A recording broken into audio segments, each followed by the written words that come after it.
আসসালামু আলাইকুম। সংবাদে আপনাদের সবাইকে স্বাগত জানাচ্ছি। আমি ফিরোজ তোহা। শুরুতেই আরবে কেবলস সংবাদ শিরোনাম জানিয়ে দিব আমাদের হাতে থাকা সর্বশেষ গুরুত্বপূর্ণ আপডেট সংবাদ। জিয়াউর রহমানের শাহাদাত বার্ষিক উপলক্ষে রাজধানীতে পোস্টার সাঁটালো ছাত্রদল। বিএনপির প্রতিষ্ঠাতা প্রয়াত রাষ্ট্রপতি জিয়াউর রহমানের ৪৩তম শাহাদাত বার্ষিক উপলক্ষে রাজধানীতে পোস্টার সাঁটানোর কর্মসূচি পালন করছে ইডেন কলেজ ছাত্রদল। এরপর জানিয়ে দিব কলাপাড়ায় পৌঁছেছেন প্রধানমন্ত্রী শেখ হাসিনা। জানাবো নোয়াখালীতে পুলিশের গুলিতে আহত ৫। উপজেলা পরিষদ নির্বাচনের ফলাফল ঘোষণাকে কেন্দ্র করে প্রিজাইডিং কর্মকর্তার উপর হামলা, ব্যালট ছিনতাই চেষ্টাকালে পুলিশের গুলিতে ৫ জন আহত হয়েছে। আহতদেরকে উদ্ধার করে নোয়াখালী জেনারেল হাসপাতালে ভর্তি করা হয়েছে। এদিকে দুর্ঘটনা কমানো না গেলে মিটিংয়ের প্রয়োজন নেই বলছেন আওয়ামী লীগের সাধারণ সম্পাদক এবং সড়ক পরিবহন ও সেতুমন্ত্রী ওবায়দুল কাদের। জানিয়ে দিব বাংলাদেশিদের ভিসা নিয়ে বড় সুখবর দিল ওমান। বাংলাদেশিদের জন্য ফের ভিসা চালু করতে যাচ্ছে ওমান। এবার ১২টি ক্যাটাগরিতে বাংলাদেশিদের ভিসা দেওয়া হতে পারে। বুধবার ২৯ মে বাংলাদেশ সোশ্যাল ক্লাব ওমানের চেয়ারম্যান সিরাজুল হকের বরাতে টাইমস অব ওমান এই খবর নিশ্চিত করেছে। এবং সর্বশেষ জানিয়ে দিব ইসরায়েল থেকে রাষ্ট্রদূত প্রত্যাহার করল ব্রাজিল।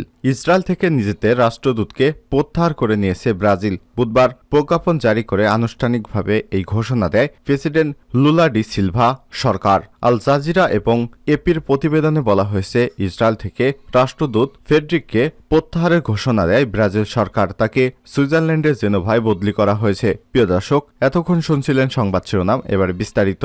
তবে তার আগে বন্ধুরা, আপনি কোন স্থান থেকে আমাদের সংবাদটি দেখছেন কমেন্ট করে জানিয়ে দিন এই সংবাদ সম্পর্কে আপনার মূল্যবান মতামত। প্রিয় দর্শক, আপনি যদি আমাদের চ্যানেলে নতুন হয়ে থাকেন, ভিডিওটি দেখতে দেখতে চ্যানেলটি সাবস্ক্রাইব করে রাখুন, যাতে করে আমাদের লেটেস্ট আপডেট সংবাদগুলো সবার আগে আপনার কাছে পৌঁছে যায়। এবারে বিস্তারিত। জিয়া শাহাদাত বার্ষিক উপলক্ষে রাজধানীতে পোস্টার সাঁটালো ছাত্রদল। বিএনপির প্রতিষ্ঠাতা সাবেক রাষ্ট্রপতি জিয়াউর রহমানের ৪৩তম শাহাদাত বার্ষিক উপলক্ষে রাজধানীতে পোস্টার সাঁটানোর কর্মসূচি পালন করছে ইডেন কলেজ ছাত্রদল। বুধবার ২৯ মে আজিমপুরে অবস্থিত ইডেন কলেজের প্রাচীরের দেয়াল এবং আশপাশের এলাকায় কলেজ শাখা ছাত্রদলের নেতৃত্বে এই পোস্টার সাঁটান। এ সময় ইডেন কলেজ শাখা ছাত্রদলের আহ্বায়ক রেহেনা আক্তার শিরিন, সদস্য সচিব সানজিদা ইয়াসমিন তুলি, যুগ্ম আহ্বায়ক জান্নাত জাহান, ছাত্রদল নেত্রী তোহা, বাবলি, তাইবা প্রমুখ উপস্থিত ছিলেন। জিয়াউর রহমানের ৪৩তম শাহাদাত বার্ষিকী যথাযোগ্য মর্যাদায় পালন করার লক্ষ্যে গত ২৩ মে ৭ দিনের কর্মসূচি ঘোষণা করেছে ছাত্রদল। কর্মসূচির মধ্যে রয়েছে সব বিশ্ববিদ্যালয়, কলেজ, মাদ্রাসা ইউনিট প্রাঙ্গণে পোস্টার সাঁটানো হবে। মহানগর ও জেলা নেতাদের তাদের অধীন এবং ইউনিটে উপস্থিত থেকে সার্বিক তদারকির মাধ্যমে এই কর্মসূচি সফল করার নির্দেশ দেওয়া হয়েছে। এছাড়াও বৃহস্পতিবার ৩০ মে সকাল ১০টায় রাজধানীর শেরে বাংলা নগরে জিয়াউর রহমানের কবরে পুষ্পস্তবক অর্পণ এবং সূরা ফাতিহা পাঠ। একই দিন সব বিশ্ববিদ্যালয়, কলেজ এবং মাদ্রাসার মসজিদগুলোতে দোয়া মাহফিল এবং মিলাদ মাহফিল অনুষ্ঠিত হবে। এই দোয়া এবং মিলাদ মাহফিলে জেলা, মহানগর এবং ইউনিটের নেতাদের দায়িত্ব বন্টনের মাধ্যমে উপস্থিত থাকার নির্দেশনা প্রদান করা হয়েছে।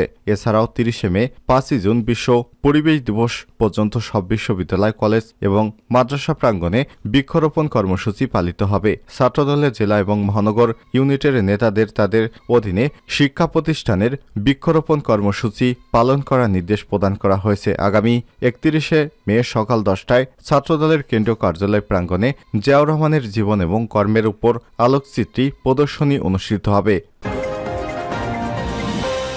কলাপাড়ায় পৌঁছেছেন প্রধানমন্ত্রী শেখ হাসিনা। ঘূর্ণিঝড় রিমালে ক্ষতিগ্রস্ত বিভিন্ন এলাকা পরিদর্শনে পটুয়াখালীর কলাপাড়ায় পৌঁছেছেন প্রধানমন্ত্রী শেখ হাসিনা। আজ বৃহস্পতিবার ৩০ মে দুপুর ১২টার দিকে তিনি কলাপাড়ায় পৌঁছান। পায়রাবন্দর সহ ক্ষতিগ্রস্ত এলাকা পরিদর্শন করেছেন। সেখান থেকে দুপুর 12:30টার দিকে সভাস্থল মোজারউদ্দিন বিশ্বাস কলেজ মাঠে আসেন।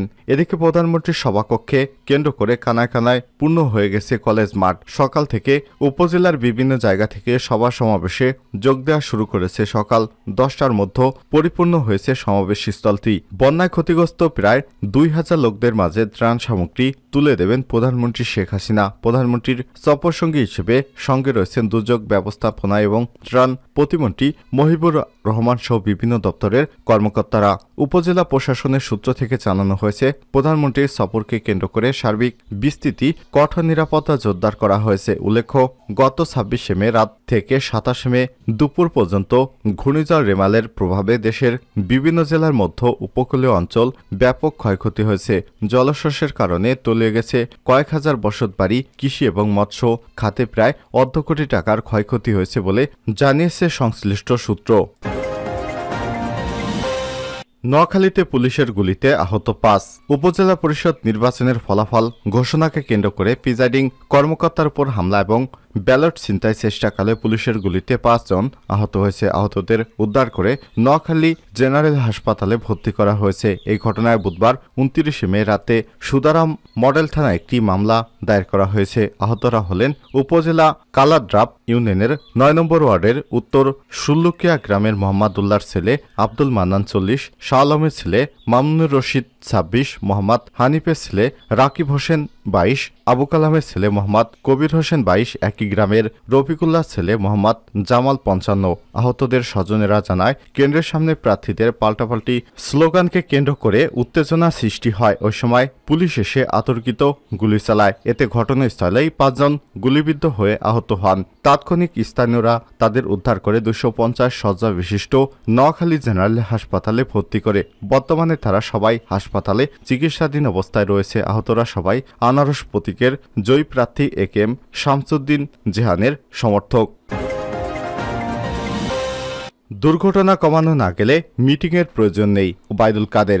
সড়কে দুর্ঘটনা কমানো না গেলে মিটিংয়ের কোনো আনুষ্ঠানিকতার প্রয়োজন নেই বলে মন্তব্য করেছেন সড়ক পরিবহন ও সেতুমন্ত্রী ওবায়দুল কাদের। বৃহস্পতিবার ৩০ মে রাজধানীর বিআরটিএ ভবনে ঈদযাত্রার প্রস্তুতি সভায় সব মন্তব্য করেন তিনি। ওবায়দুল কাদের বলেন, সড়কে দুর্ঘটনা রোধ করতে দফায় দফায় মিটিং করা হচ্ছে। যদি এতে কোনো ফলাফল না আসে, অর্থাৎ দুর্ঘটনা কমানো না গেলে মিটিংয়ে নামে আনুষ্ঠানিকতার কোনো প্রয়োজন নেই। সেতুমন্ত্রী বলেন, এবারের কোরবানি ঈদের ৭ দিন আগেই সড়ক মেরামত করার নির্দেশ দেওয়া হয়েছে। গাজীপুরে ৭টি ফ্লাইওভার চালু করা হয়েছে, এতে যানজট কমেছে। আওয়ামী লীগের সাধারণ সম্পাদক বলেন, মেয়র হানিফ ফ্লাইওভারে যানজট হয়, ফ্লাইওভারের নিচে জটলা সৃষ্টি হয়, এটা খোঁজ নিয়ে দেখতে হবে। কিভাবে নিরসন করা যায় সেটাও দেখতে হবে। কাদের আরও বলেন, এবারের ঈদযাত্রায় রাজধানীর প্রবেশ পথগুলোতে নজরদারি রাখতে হবে। লক্ষ্যচক্কর গাড়ি রং দিয়ে লাভ নেই, ফিটনেস আছে কিনা তা দেখতে হবে। তিনি আরও বলেন, বাংলাদেশ এগিয়ে গেছে, বাস মালিকদের দৃষ্টিভঙ্গি নিচে নেমে গেছে। ভালো গাড়ি তারা চালায় না, এজন্য সিটি কর্পোরেশন এবং বিজিএম এর সঙ্গে আলোচনা করা দরকার।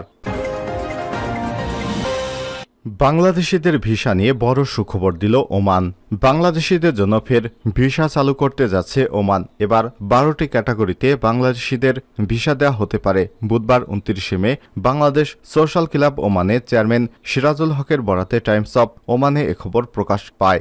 গত বছরে বাংলাদেশিদের জন্য হঠাৎ করে ভিসা দেওয়া স্থগিত করে ওমান সরকার। গত ৩১ October royal Oman police ROP এক বিবৃতিতে জানায়, বাংলাদেশি নাগরিকদের জন্য সব ধরনের ভিসা দেওয়া স্থগিত রয়েছে ওমানে, আর এটি এখন থেকেই কার্যকর করা হয়েছে। বুধবার ওই প্রতিবেদনে বলা হয়েছে, এবার ১২টি ক্যাটাগরিতে বাংলাদেশিদের ভিসা দিবে ওমান। এর মধ্যে রয়েছে ফ্যামিলি ভিসা, জিসিসি, দেশে বসবাসরত বাংলাদেশি নাগরিকদের জন্য ভিজিট ভিসা, চিকিৎসা ভিসা, প্রকৌশলী ভিসা, নার্স ভিসা, শিক্ষক ভিসা, হিসাবরক্ষক ভিসা, বিনিয়োগকারী ভিসা এবং সব ধরনের অফিসিয়াল ভিসা। তবে এ ব্যাপারে ওমান সরকার আনুষ্ঠানিক বক্তব্য এখনো দেয়নি। তবে কালবেলাও স্বাধীনভাবে বিষয়টি নিশ্চিত হতে পারেনি। জানা গেছে, গত বছর ওমানের ভিসা বন্ধের পর দেশটিকে বাংলাদেশি নাগরিকদের আগমন ৫০% বেশি কমেছে। এতে ওমানেরও কিছুটা ক্ষতি হয়েছে। গত বছর সাধারণ ক্যাটাগরির ভিসা বন্ধের পাশাপাশি রয়্যাল ওমান পুলিশ আরও কিছু নিষেধাজ্ঞা দেয়। তাদের এক বিবৃতিতে বলা হয়, পর্যটন এবং ভ্রমণ ভিসায় যে বিদেশিরা ইতিমধ্যে ওমানে এসেছেন তাদের জন্য ভিসা পরিবর্তন কার্যক্রম স্থগিত করা হয়েছে।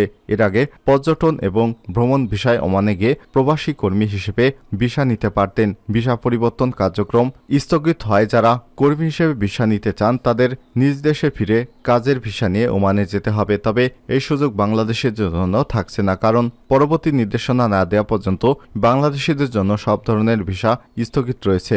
এ বিষয়ে তৎকালীন পররাষ্ট্রমন্ত্রী একে আব্দুল মোমেন বলেছিলেন, ওমানের লোকজন নেয়ার ব্যাপারে যে সুযোগ পাওয়া গিয়েছিল মানব পাচারকারীরা তা অপব্যবহার করেছে। এর ফলে হয়তোবা ওমান ভিসা স্থগিত করার সিদ্ধান্ত নিয়েছে। বাংলাদেশিদের কর্মীরা দীর্ঘদিন ধরে দেশটিতে কাজ করছেন। এটি বিবেচনা নিয়ে ওমানকে সিদ্ধান্ত পুনর্বিবেচনার অনুরোধ জানানো হবে। এ ব্যাপারে রাষ্ট্রদূতকে প্রয়োজনীয় নির্দেশনা দেওয়া হয়েছে।